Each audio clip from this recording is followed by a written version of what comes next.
Hey everybody, I'm Arius and welcome to the channel. As always, it has been a while. I've been dealing with some life stuff as well as I just haven't been super motivated to play Path of Exile recently. I haven't been super motivated to play Path of Exile much at all. I really didn't. The Frost Nova build I at least started with was cool until it wasn't, and I got tired of hitting that many buttons per pack. And so I wanted to do something a little different. I was already using Frostbomb as a utility skill. Thought, hey, this would be funny to make it to a full skill. And I have been working on that. I ended up moving over to that build before it was ready. And now my character is stranded and unsavable. So I invested the currency in all the wrong places, so you didn't have to. I have not played this build out. Big disclaimer here. I have not played the actual build. I've played as close to it as I care to get.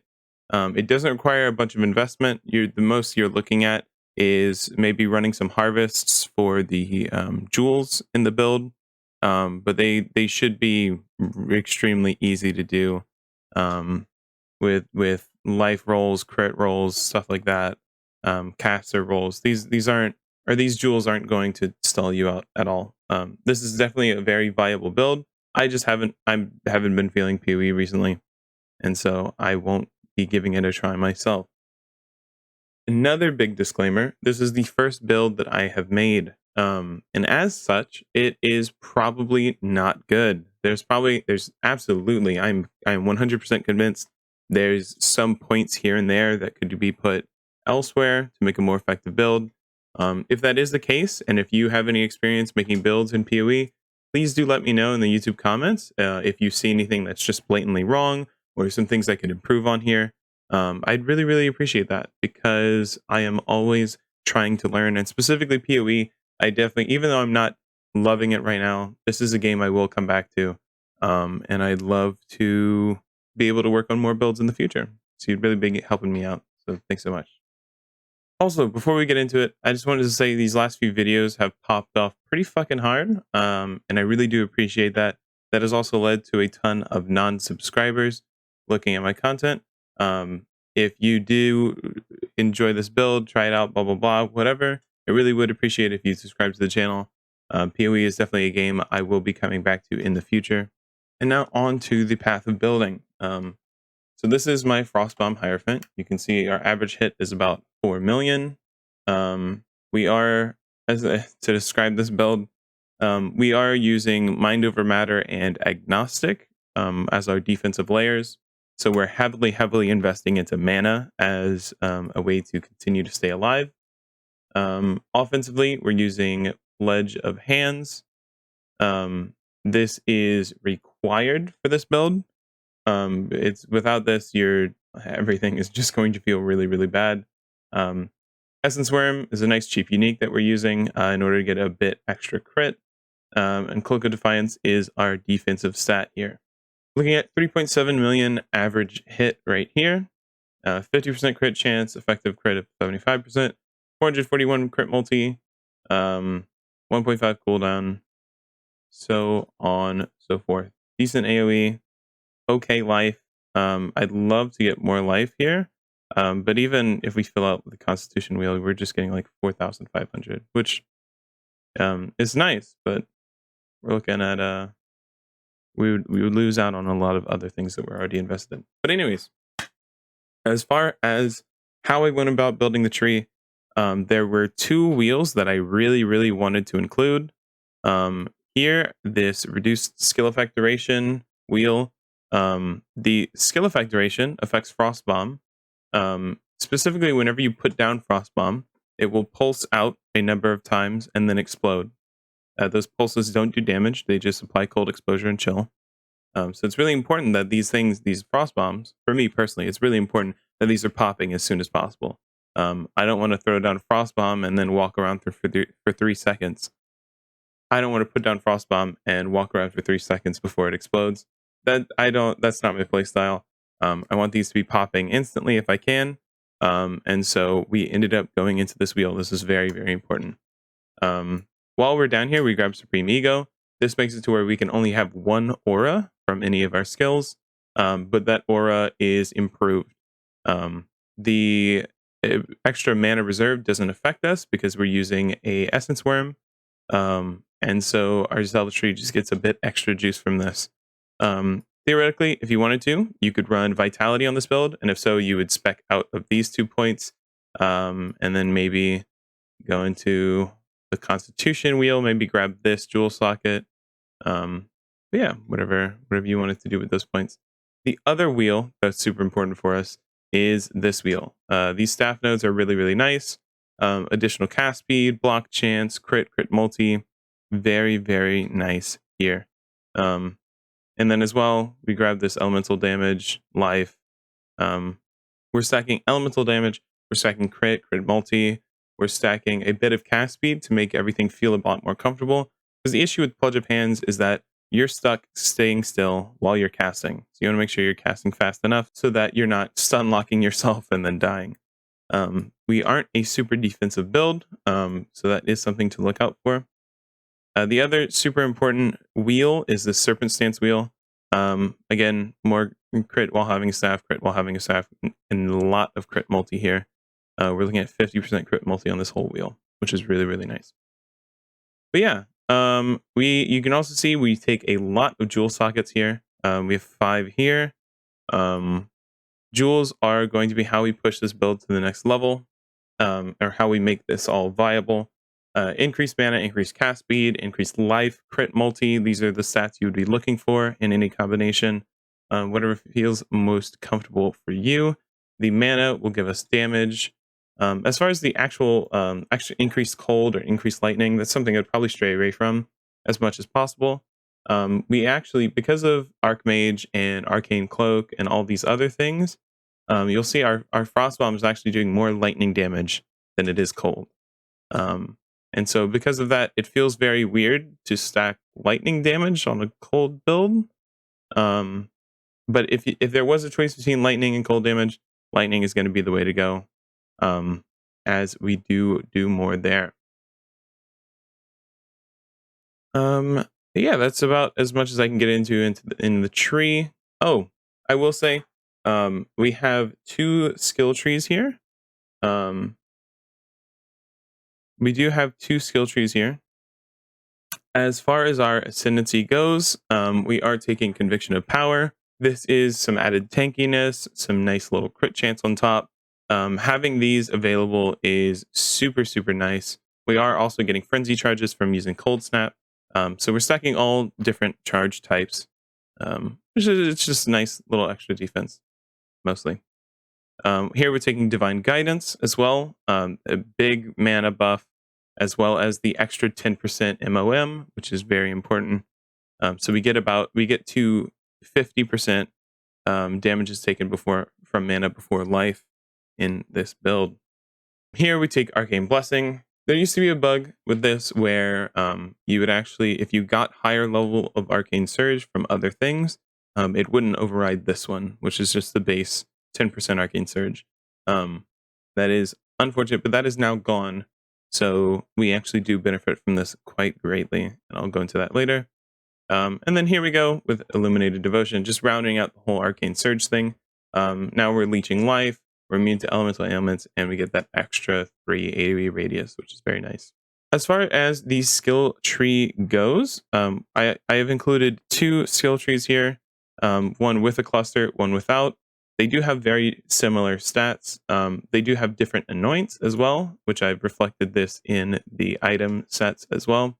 They do have similar stats, so it is probably best to go without the cluster. However, if you do go with the cluster, you will have a bit higher crit multi, and a bit more room to push the build as far as, perfecting these cluster jewels, and then making sure all your jewels are nice and ready.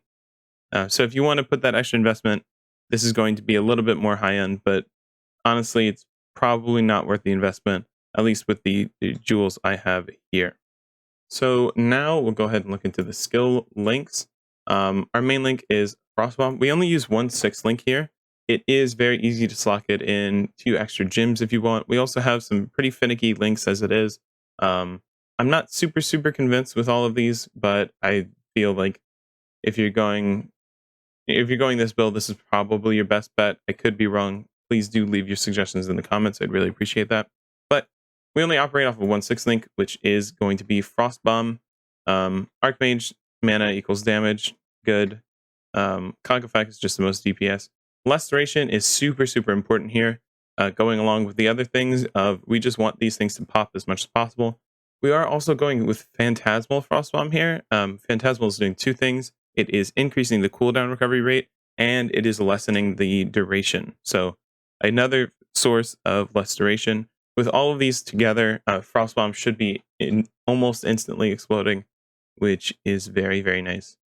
Last thing here is Elemental Penetration. Because we do a lot of lightning damage and a bit of cold, Ele Pen is going to be the best in slot.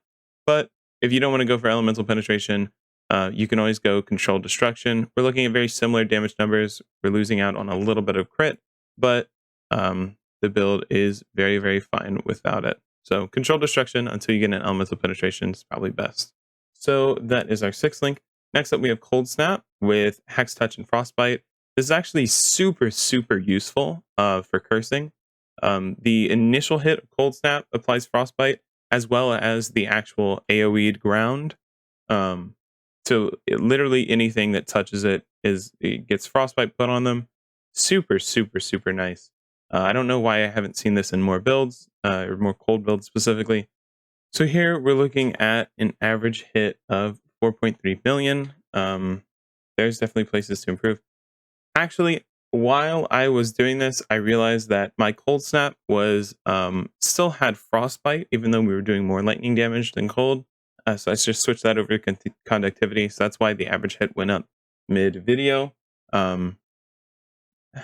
It's just adding to the point that this build is absolutely not perfect.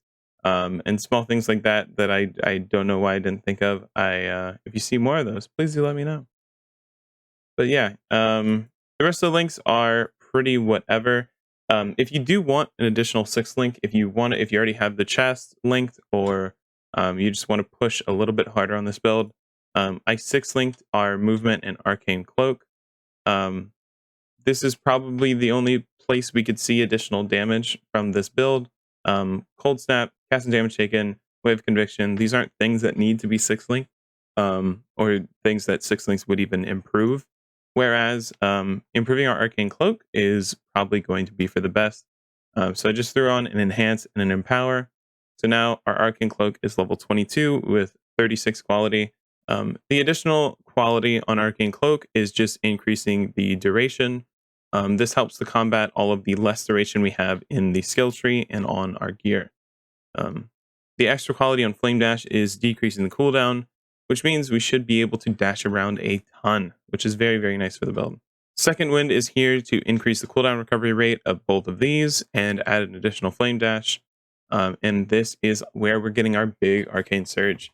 Arcane Cloak spends more than enough mana, and so Arcane Surge is just giving us big bonuses.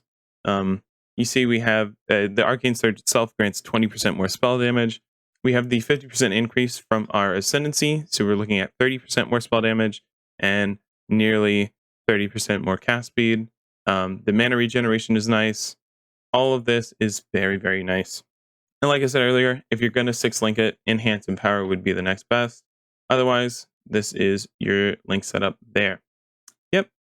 So as far as items, places where we could improve, here I have the damage against chilled enemies incursion gloves. The pulses on Frostbomb chill, and so this is giving us just 50% increased damage every single time we hit Frostbomb. It's very nice. These are definitely going to be best in slot gloves. Influences doesn't super matter here. I couldn't see any influences that really made a difference, and so there we are. As far as enchant, increased Frostbomb damage is going to be your best. There is one to reduce duration, but we already have enough of that from other sources. This damage is very nice indeed. As far as influence items, I went with a Redeem Your Amulet here. Actually, the more I think about it, You could probably get a lightning amulet over a cold amulet, and it would probably be a lot better. However, this is what I went with as a build. With a lightning amulet, it would probably look a lot better. We allocated Heartseeker for additional crit multi. There's a bunch of things we could allocate here actually. So like I said, we have Heartseeker, which is just the biggest crit multi we can. Other things would include True Strike, which gives us some extra crit chance, extra crit multi. And maybe Heart of Ice or one of these elemental nodes up here would be your next best. But that extra crit multi really just helps to send everything a bit further home. Shaper Ring for additional spell damage. Cerulean Ring specifically, so we can stack as much mana as possible. Crusader Boots and Belt just to give increased cooldown recovery rate. This is mainly for Frost Bomb. Just get that up a bit quicker. But yeah, that's practically all the things I need to go into here in this video. I don't want to make this super long. This isn't a super fully fleshed out build, so I don't want to make a build guide for it, or as in-depth a build guide as other people would. If anything changes, I will update the POV here. This build isn't going to function well without a Pledge of Hands, so I'm not making a leveling tree for it. Honestly, you could probably get to maps. You could get to maybe Act 3 or 4 with like Orb of Storms, and then use Frostbolt Ice Nova up until probably up until early maps, and then switch over to Frostbomb if that's what you wanted to do. If you're experienced in PoE or making builds in PoE, I really would appreciate whatever feedback you can give me in either in the YouTube comments or through the community Discord server. Link to that in the description below. Agnostic makes our maximum energy shield 0. So it is really important we're not using int bases. That does make socket color a big issue though. If you didn't want to have as many issues, you could maybe go with Dex int bases. You'd lose a bit of evasion rating, but you would gain in that just kind of ease of crafting your gear. But an in-gear gear set would 100% be all Dex-based gear to get as much evasion from the gear as you can, because all the energy shield from those int bases is just dead gear. It's just dead slots. You're not getting anything out of that. But yeah, that's gonna just about wrap up the build. Thanks everybody for tuning in. I really do appreciate it. Please leave your feedback in the comments below. Please do reach out to me on the Discord if you try out this build. Let me know how it goes. I would super appreciate that. This is the last episode in the Frostbomb saga. I will be moving on to other things. This has been honestly a lot more difficult than I thought it would be. I'm somebody that really enjoys RPGs and roguelites and optimize and build making and stuff like that. PoE has to have been the hardest thing I have undertaken, for sure. This has been a journey. If you got all the way through the video, I really do appreciate you. Go ahead and leave a like on the video, and drop a comment. It helps the algorithm a ton.